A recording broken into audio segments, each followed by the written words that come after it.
시간 말씀을 들을 때 하나님이 함께 하시는 특별한 은혜가 우리의 삶 가운데 가득 차게 되기를 축복합니다. 세속주의 문명 사회에서 점점 더 황폐해가는 영혼들에게 정말 필요한 것은 무엇이 될까요? 우리가 보면 세상이 점점 발달해져 가면서 우리 인간성들이 더욱더 강화되어야 될 것인데 사실 우리의 인간성들이 점점 피폐해가는 그런 모습을 보입니다. 이럴 때 우리의 대안이라는 것이 없는 것일까요? 대안이 있지요. 바로 예수님이십니다. 교회와 그리스도인의 사명이 세상이 피폐하면 피폐할수록 얼마나 크게 나타나는지 모릅니다. 이 시대의 문제는 물질이 부족해서 지식이 부족해서 문제가 아니라 영혼을 살리는 예수님의 복음이 올바르게 전파되지를 못해서 문제가 된다는 사실, 그 사실에 우리는 유념을 해야 될 겁니다. 누구든지 예수님을 진정으로 만나게 되면 그 영혼은 참 평안과 행복을 누릴 수가 있습니다. 어떤 고난이 있어도 이겨낼 수 있는 그런 힘이 있습니다. 인생의 참 목적을 발견할 수 있는 그런 삶에 이를 수가 있게 되는 것입니다. 그뿐만 아니라 궁극적으로 천국의 영생까지도 소유하게 되는 특별한 은혜를 맛볼 수가 있게 되는 것이지요. 그런 점에서 바라보게 되면 교회는 이 세상에서 마지막 희망이다, 이렇게 이야기해 볼 수가 있습니다. 교회가 교회의 본질과 사명을 다하면 이 세상에는 희망이 있습니다. 반대로 교회가 그 본질과 사명을 다하지 못하면 이 세상 어디에도 희망은 없습니다. 이런 생각을 하면서 오늘 이 본문의 말씀을 귀담아 들어주시길 바랍니다. 오늘 이 본문의 말씀은 교회에 관한 내용의 말씀입니다. 부디 이 말씀을 통해서 우리 각자가 그리고 우리 교회가 주님 앞에서 사명을 재확인할 수 있게 된다면 오늘 허락되어지는 말씀은 우리에게 굉장히 지대한 영향력을 줄 수 있는 말씀이 될 것입니다. 오늘 이 본문의 말씀은 예수님이 부활 승천하신 후에 신약시대 초대 교회가 설립되는 과정을 우리에게 보여줍니다. 예루살렘에 세워진 교회인데요, 이 교회를 가리켜서 초대교회라 이렇게 부르게 되었지요. 이 교회의 모습은 모든 시대, 모든 교회의 모델이 됩니다. 말하자면 교회의 모습은 이래야 된다는 것을 하나의 기준점을 삼아주는 그런 교회가 된다는 말입니다. 예수님께서 부활승천하신 후에 오순절에 120명의 성도들이 기도 중에 성령의 임재를 체험하게 되지요. 성령이 강림하게 되었을 때에 성령 충만받은 베드로와 사도들은 나가서 십자가와 부활의 복음을 증거하게 됩니다. 여기에 반응해서 당시에 모여있던 많은 사람들 가운데서 3,000명이 회개하고 세례를 받는 특별한 역사가 일어나게 되지요. 이렇게 해서 모이기 시작한 그리스도인들이 초대 예루살렘 교회를 이루게 된 것입니다.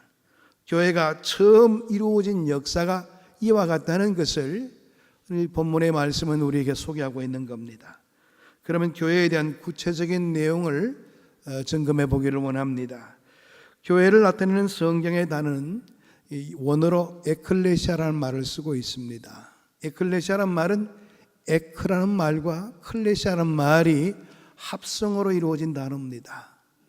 에크라는 말은 뭐뭐로부터, 클레시아는 칼레오라는 말에서 나온 말인데 뭐뭐로부터 부르다, 이런 뜻을 가지고 있는 겁니다. 이것이 복합어가 되어서 에클레시아, 교회라는 말이 되었습니다. 그러니까 에클레시아는 세상에서 불러낸 하나님의 백성이란 뜻을 가지고 있는 겁니다. 교회는요, 건물도 아니고 조직도 아닙니다.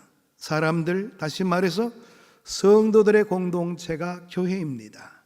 또한 교회는 천국에 들어갈 성도들의 공동체이므로 세상에서 천국의 모습을 가장 비슷하게 보여주어야 될 사명이 있습니다. 비유한다면 교회는 천국 지점 같은 역할을 감당해야 된다는 것입니다. 그리고 성도들은 그 지체로서 예수님의 대리인으로서의 사명을 감당해야 되는 곳이 바로 이 교회입니다. 다시 말하자면은 예수님의 손과 발의 역할을 잘 감당해야 될 사명이 우리 모두에게 있다는 것입니다. 세상 사람들은 예수님을 모르고 천국도 모르지만 교회와 성도들을 바라보면서 어렴풋이나마 천국에 대해서 알 수 있도록 만들어 주어야 됩니다. 따라서 교회가 교회다운 모습을 갖는 것은 매우 중요한 것입니다. 개인 성도들이 불완전한 것처럼 이 세상 교회도 불완전합니다. 이런 점을 감안하고 모든 성도들이 정말 천국을 담는 좋은 교회를 만들 수 있도록 우리가 힘을 쓰고 마음을 다해야 될 우리의 의무가 있다는 사실을 유념해야 될 것입니다. 우리가 신앙생활하게 될 때에 하나님을 가까이 함과 동시에 성도들과 나누는 교제도 정말 중요하지요. 이 두 가지를 만족하게 하는 것이 바로 교회입니다. 여러분, 신앙생활의 3대 원리가 무엇인지 아십니까? 물론 사람에 따라서 여러 가지 다르게 이야기할 수도 있겠지만 저는 하나님 중심, 성경 중심, 교회 중심 이 세 가지라고 봅니다. 하나님 중심, 성경 중심은 하나님과의 수직적인 관계를 원만하게 만들어주는 중요한 핵심이 되지요.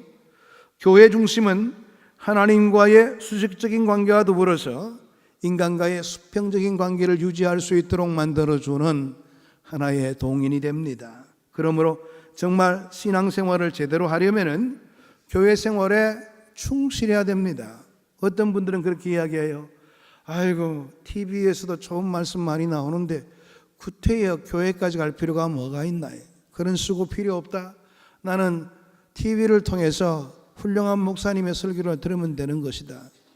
물론 듣는 것이야 자유입니다.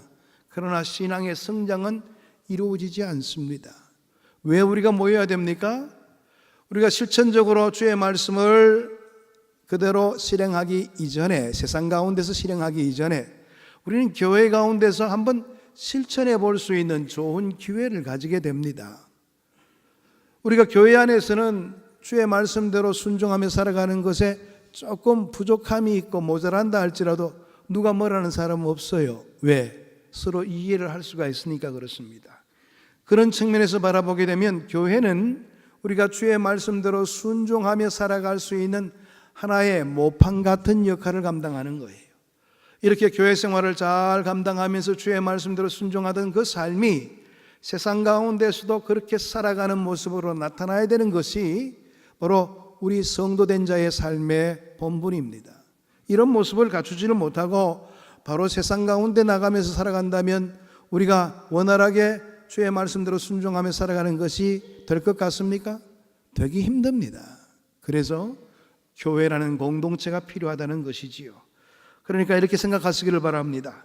교회는 우리 성도 각자에게 마치 물고기에게 물과 같은 것이다. 그렇게 생각하시면 됩니다. 물고기가 물을 떠나서 살 수 없는 것처럼 성도는 교회를 떠나서 살 수 없는 것이지요.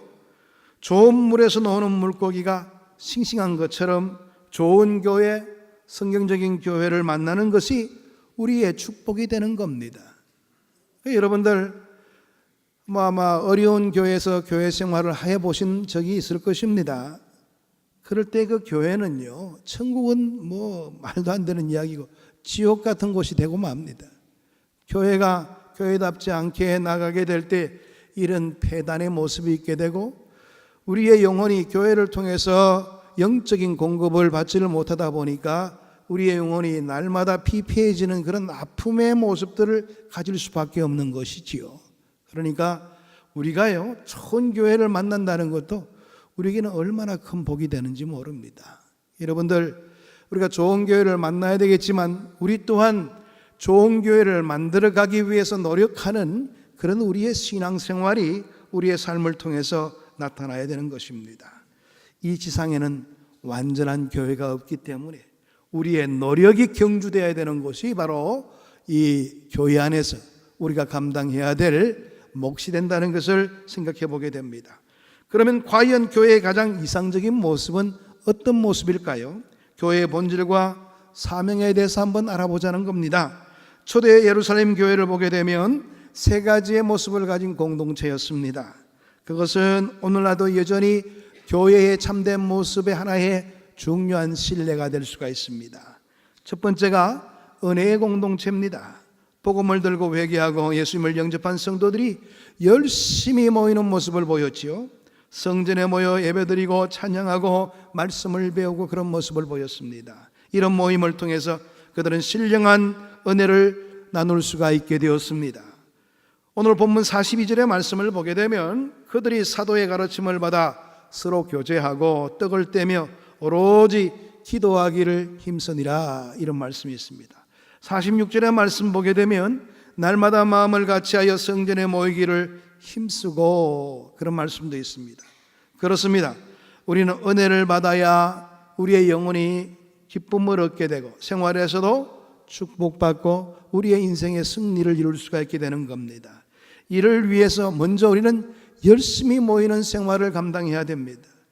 여러분, 모임이 전제되지 않고 교회가 존속될 수가 없겠지요. 그러니까 우리는 세상 끝날이 가까울수록 모이는 그 일에 열심을 내는 모습을 보여야 될 것입니다. 두 번째로는 사랑의 공동체라는 특성을 가지고 있습니다. 초대교회는 물론 특별한 상황에 처한 시대였지만은 확실히 사랑으로 한 덩어리가 되는 그런 모습을 우리에게 보여주고 있습니다. 본문 44절에서 45절의 말씀 보게 되면 믿는 사람이 다 함께해서 모든 물건을 서로 통용하고 재산과 소유를 팔아 각 사람의 필요를 따라 나눠주며, 46절의 말씀 보게 되면 집에서 떡을 떼며 기쁨과 순전한 마음으로 음식을 먹고, 여기서 집에서라는 말은 가정집을 개인적인 삶을 말하는 것이 아니라 바로 가정집에도 교회가 되는 경우가 흔히 있었습니다. 그래서 가정집에, 다시 말해서 교회에 모일 때마다 떡을 떼며 기쁨과 순전한 마음으로 음식을 먹는 그런 모습을 보였다는 겁니다. 한마디로 유무상통하는 그런 모습을 이 초대교회는 보였다는 것입니다. 그렇습니다. 교회는 이런 사랑의 공동체가 되어야 됩니다. 그래서 칼빈은 교회를 가리켜서 이렇게 말을 했습니다. 교회는 어머니의 품과 같은 곳이다. 항상 넉넉함이 있고 사랑이 넘쳐나고 푸근함이 있는 곳이라는 겁니다. 서로 위로하고 서로 격려하고 서로 나누고 서로 사랑하는 그러한 모습을 보이는 것이 교회가 되어야 된다는 겁니다. 세 번째로 사명의 공동체에 대해서 이야기합니다. 이미 말씀드린 것처럼 교회는 예수님의 몸이고 성도는 그 지체라고 했습니다. 그러므로 예수님이 세상에서 하시던 일을 우리가 감당해야 될 사명이 있다는 사실입니다. 그건 뭘까요? 예수님이 하시던 일이 뭐예요? 바로 복음 전거였습니다. 47절의 말씀 보게 되면 또 온 백성에게 칭송을 받으니 주께서 구원받는 사람을 날마다 더하게 하시니라. 초대교회는 복음 전거로 성도들의 숫자가 날마다 늘어가는 그런 모습을 보였습니다. 그렇습니다. 그들은 가만히 있지 않고 복음을 증거했습니다. 그리고 주의 백성들을 더욱더 많이 올 수 있도록 만드는 열심을 보였습니다. 그런데요, 안타깝게도 초대 예루살렘 교회가 다 좋았는데 한 가지 미약한 점이 있었습니다. 선교에 미약했습니다. 그들은 사도행전 1장 8절 선교의 명령을 예수님으로부터 직접 받았던 사람들이었습니다. 사도행전 1장 8절이 뭡니까? 오직 성령이 너에게 임하시면 너희가 권능을 받고 예루살렘과 온 유대와 사마리아와 땅끝까지 이르러 내 증인이 되리라는 그 명령 아니겠어요? 그 명령을 그들은 쉽게 생각했던 겁니다. 예루살렘 안에 머물면서 유대인들에게만 복음을 증가하려 했지요. 결국 주님께서 그 예루살렘 교회에 박해를 가하심으로 통해서 그 교회가 흩어지게 되는 겁니다. 사막으로 흩어진 성도들이 비로소 그때야 선교에 힘을 쏟게 되는, 이방 민족을 향해서 복음을 증가하게 되는 그런 모습을 보였습니다. 그러므로 우리 성도들은 개인적으로 복음 전도자의 삶을 살아야 되는 것이 원칙입니다. 더 나아가서 교회와 협력하여 선교의 사명 또한 감당해야 될 책임이 있습니다. 그래서 선교의 하나의 큰 슬로건이 있죠. 가든지 보내든지, 내가 직접 가든지 아니면은 보내는 그 일에 협력하는 그런 모습이 있어야 된다는 겁니다. 이것은 주님의 명령이기도 하지만은 우리가 이 세상을 위해 할 수 있는 가장 선한 일이 될 것입니다. 복음을 전하면 개인의 인생이 변화되는 기쁨을 맛봅니다. 영생을 얻고 복된 인생에 설 수 있는 그와 같은 뜨거운 열정이 우리의 삶 가운데 나타나게 됩니다. 가정이 변화됩니다. 사회가, 국가와 민족이 변화되는 그러한 특별한 역사가 나타나는 겁니다. 여러분, 앞서 말씀드린 대로 교회에 이와 같은 아름다운 모습을 구현하기 위해서 우리 모든 성도가 일꾼이 되어 협력하는 모습을 보여야 됩니다. 여러분, 그런데도 많은 사람들이 모이다 보니까 리더가 필요할 경우가 있죠. 다시 말해서 중직자들이 필요하다는 말입니다. 목사나 전도사 등 교육자도 필요하지만은 성도들 중에 직분자가 나와야 되는 것입니다. 초대 예루살렘 교회가 좋은 교회였지만 문제가 또 있기도 했습니다. 사도행전 6장의 말씀 보게 되면 구제하는 일로 불공평의 시비가 일어나게 되었습니다. 히브리파 유대인들은 보호함을 얻게 되고 헬라파 유대인들, 다시 말해서 이 이스라엘에 살지 않고 다른 지역에서 살다가 들어온 사람들에게 대해서는 홀대하는 그런 느낌을 주게 되었다는 것입니다. 사도들이 얼마 안 되는 사도들이 많은 성도들을 섬기다 보니 어쩔 수 없이 이런 현상들이 나타나게 된 것입니다. 그래서 초대교회에서 직분자를 세우게 되지요. 그 직분자들은 바로 오늘날의 안수 집사에 해당되는 분들입니다. 7명을 세우게 되지요. 직분자를 세워서 사도들이 말씀과 기도에 전념하게 되었을 때에 교회가 평안하게 되고 더욱 부흥했다고 했습니다. 사도행전 6장 7절의 말씀 보게 되면 하나님의 말씀이 점점 왕성하여 제자의 수가 더욱 심히 많아지고, 이래서 직분자들이 필요하다는 말입니다. 직분은요, 계급도 아니고 감투도 아닙니다. 어떤 분들은 그렇게 생각해요. 아이고, 어느 정도 되면은 나도 어느 직책에 올라가야지. 나는 항상 왜 이 모양 옆걸인가? 꼭 감투처럼, 꼭 계급처럼 생각하는 분들이 계셔요. 직분자들은 섬기는 일꾼으로서 앞장서 봉사하는 사람들입니다. 그만큼 더 헌신적인 모습이 필요하고, 가만히 연수만 채우면 저절로 되는 것이 아니라 헌신의 모습을 보여야 되는 겁니다. 교회의 성도들이 많아지면 질서가 필요하지요. 조직도 필요합니다. 모든 성도들이 제각기 일을 하면 혼란이 생기고 효율성도 떨어질 수밖에 없는 것이에요. 물론 교회는 하나님이 모든 것들을 다스리십니다. 그래서 교회를 가리켜서 신정주의라, 테오크라시라는 말을 쓰고 있습니다. 그런데 현실적으로 하나님이 이 교회에 임하셔서 직접 하나님이 영으로 역사하시는 것이 아니라 사람을 통해서 하나님이 영이 역사하시는 겁니다. 그러니까 현실적으로는 사람이 일을 하게 되는 것이지요. 그래서 모든 사람이 동참하는 민주주의를 지향하게 되는 것이 교회의 하나의 제도입니다. 그러므로 교회는 신정주의면서도 동시에 민주주의의 특성을 가지고 있는 겁니다. 성도들이 일하되 인간적인 생각이 아니라 하나님의 뜻을 분별하고 정말 하나님의 지혜를 가지고 교회를 운영해가는 그런 곳이 되어야 되는 겁니다. 이게 바로 신정적 민주주의, 테오크라틱 디모크라시, 이렇게 말을 쓰고 있습니다. 신정적 민주주의는 특성이 대의제도입니다. 대의제도라는 것은 우리의 일들을 더 원활하게 감당하기 위해서 사람들을 뽑아서 내 대신 그 일을 감당하도록 만드는 그런 제도를 말하는 것이지요. 성도들이 하나님의 뜻을 따라 대표를 뽑고 그 대표들이 하나님의 뜻을 분별해서 교회를 운영하도록 하는 제도가 대의제도입니다. 장로교회는 바로 이 대의제도를 가지고 교회를 운영하는 그런 형식을 가지고 있습니다. 요즘은 전 세계적으로 거의 모든 나라들이 민주주의에서 대의제도를 그렇게 채택하고 있죠. 우리나라도 대의제도를 채택하고 있습니다. 우리를 대신해서 누가 일하도록 합니까? 작은 곳에서는 우리를 대신해서 또 일꾼들을 뽑는 경우가 있죠. 구청장도 뽑기도 하고, 그다음에 구에서 일하는 사람들을 뽑기도 하고, 나 대신 일을 좀 하라는 겁니다. 뿐만 아니라 또 국회의원들도 뽑기도 해서 나 대신 이 나라를 잘 이끌어가고 지역을 위해서 열심히 일해달라는 것 아니겠어요? 그런 대의제도가 바로 민주주의의 특성 가운데 있는 겁니다.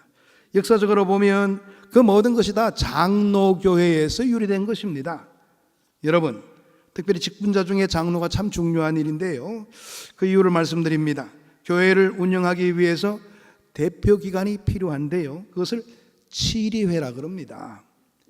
이것이 바로 대의 기관 중에 하나이지요. 개교회에는 당회라는 것이 있습니다. 또 지역의 여러 교회들이 합쳐져서 노회를 이루게 되지요. 이제 보통 보면 21당회 이상의 교회가 합해지게 되면 노회가 됩니다. 또 그 노회가 다시 구성되어 가지고 전국적으로 이제 총회를 만들게 되죠. 교단 중심으로 총회라는 것이 있습니다. 다 치리회입니다. 당회도 치리회고 노회도 치리회고 총회도 치리회입니다. 그러니까 하나님께서 우리 교회를 위해서는 치리회로 당회를 주신 것입니다. 당회는 목사와 장로로 구성되지요. 예배를 인도하고 말씀을 가르치는 것은 목사가 하고 교회 운영은 목사와 장로가 협력해서 해나가는 것입니다. 그런 점에서 장로 직분은 굉장히 중요하다는 말입니다. 교회의 그의 모든 문제들이 당회의 결의로서 이루어지는 일들이 많습니다. 당회는 배가 항해함에 있어서 뱃머리 같은 역할을 감당하는 것이지요. 뱃머리가 어디로 향하느냐에 따라서 배 전체가 움직이는 것처럼 당회를 통해서 교회 전체가 움직이게 되어 있단 말이에요. 그러니까 우리를 대신해서 일할 수 있는 사람을 뽑는다는 것은 중요한 일인데, 특별히 이 장로직을 뽑는 것은 정말로 중요한 겁니다. 오늘 우리는 새로운 5분의 장로님, 10분의 장립집사, 그리고 20분의 권사를 세우는 선거를 실시합니다. 장립집사의 직무는요, 정치 6장 3조. 이건 이제 뭐냐면 교단마다 헌법이 있어요. 그 헌법 정치 6장 3조의 장립집사, 안수집사의 이 직무에 대해서 이야기하고 있습니다. 목사, 장로와 협력하여 빈핍, 공공한 자를 권고하며 환자와 갇힌 자와 가부와 고아와 환난당한 자를 위문하되 당회 감독 아래서 행하며 교회에서 수금한 구제비와 일반 재정을 수납 지출한다. 이런 조항이 있어요. 권사의 직무는요, 정치 3장 3조 3항에 있는데 당회의 지도대로 교인을 방문하되 환자와 곤란당한 자와 연약한 교인들을 돌아본다. 여러분, 우리 안수집사님들, 그 다음에 권사님들 정말 이대로 하고 있는지를 한번 점검해 보세요. 직책만 받는 것이 중요한 것이 아니란 말이에요. 우리 개인의 삶을 보게 되면 그냥 직책 받는 것만 그냥 소중해가지고 어떻게 하면 될까 이런 것만 신경 쓰는데요, 내가 어떻게 하면 주의 일을 잘 감당할까를 먼저 신경 쓰시기를 바랍니다. 또 어떤 분들은 뭐 이게 선거에 있으면 누구 아들이고 누구 딸이고 막 이야기하면서 찍어줘야 된다는 둥 말도 안 되는 이야기를 하는 분들이 계셔요. 세상에도 그런 일을 하지 않습니다. 세상에서 그런 일을 하게 되면 부정선거예요. 하나님의 일꾼을 뽑는 아주 소중한 일을 감당하면서도 그렇게 찍어달라는 둥, 누구를 찍으라는 둥, 그런 이야기를 해서 되겠습니까? 그렇게 되다 보니까 교회가 어렵게 되는 거예요. 교회 중직을 맡는 그런 사람들이 그렇게 세워지다 보니까 교회가 어려워질 수밖에 없단 말이에요. 그러니까 여러분들 중직자를 세우는 그 일에 기도하는 마음을 하시길 바랍니다. 누구 이야기 듣지 말고요, 정말 하나님께서 선택한 자를 선택할 수 있도록 해달라고 그렇게 기도하는 마음으로 하시기를 바랍니다. 그래야지 교회가 올바르게 될 수가 있어요. 교회가 건강하게 될 수 있는 것은 거기에 일하는 사람들이 어떤 사람인가에 따라서 모든 것이 결정될 수밖에 없어요. 여러분들이 오늘 선거하게 될 때도 제발 이때까지 해와던 그런 구태연한 방법들 가지지 마시길 바랍니다. 정말 선명하게 하나님의 뜻을 구하면서 이 선거에 임해주시길 바랍니다. 어떤 분들도 그렇게 생각했어요. 난 안 찍어도 되겠지 뭐, 다른 사람 다 알을 수 있겠지. 그 소중한 권한이에요. 공동의회에 여러분들이 소속되어 있지 않습니까? 오늘 그 선거도 공동의회에서 실시되는 그런 선거입니다. 공동의회 일원으로서 자기 권한을 포기한다는 것은 하나님 앞에서 막 살겠다는 그런 의미나 다름없어요. 그러니까 여러분이 가지고 있는 고유 권한을 행사하시길 바랍니다. 그것도 기도하는 마음으로 우리 교회가 천국 지점 같은 교회가 되도록 하기 위해서 내가 어떤 사람을 뽑아야지 우리 교회가 천국의 지점 같은 역할을 감당할까? 우리 교회가 선명한 교회, 우리 교회가 건강한 교회, 그런 교회가 될까? 그 일을 항상 생각하면서 기도하는 마음으로 이 선거에 임해주시길 바랍니다. 여러분, 우리가 이렇게 교회를 만들어 가게 될 때 교회가 더욱더 든든히 설 수가 있게 되고 제 역할을 감당하는 교회가 될 수가 있어요. 마구잡이로 아무 생각 없이 일꾼들을 선출해 나가다 보면 결국에는 교회가 어렵게 될 수밖에 없어요. 오늘 귀중한 이 선거일에 교회의 참된 모습이 어떤 것인가, 오늘 말씀을 통해서 배웠지 않습니까? 그리고 교회가 어떻게 나가야 될 것인가를 우리가 또 말씀을 통해서 생각해 보았습니다. 그 주님의 명령에 합당한 교회가 되도록 나의 소중한 한 표를 잘 행사해서 한 분도 빠짐없이 이 행사하는 그 일에 누락됨이 없이 협력해 주시길 바랍니다. 그렇게 해서 우리 뼈퍼진 그 주님의 귀한 종들로 통해서 교회가 든든히 세워지게 되고 하나님의 교회로서의 제 역할을 감당할 수 있도록 최선을 다하는 그런 선택이 이루어지게 되기를 축복합니다. 기도하겠습니다. 하나님 감사합니다. 오늘도 하나님의 선한 뜻을 이루기 위하여 하나님께 모든 것 의지하는 마음으로 주의 선한 뜻들을 마음속에 기려보게 됩니다. 아버지 하나님, 참된 교회를 만드는 그 일은 우리가 주의 뜻을 먼저 염두에 두고 주의 뜻대로 시행하는 길에 하나님의 아름다운 교회의 모습들이 이루어질 수 있다는 것을 말씀을 통해서 깨닫게 되었사오니 아버지, 온 성도들이 기도하는 마음으로 아버지 이 선거에 임하게 도와주시고 또 이 선거의 결과를 통하여 우리 교회가 든든히 설 수 있도록 은혜 베풀어 주옵소서.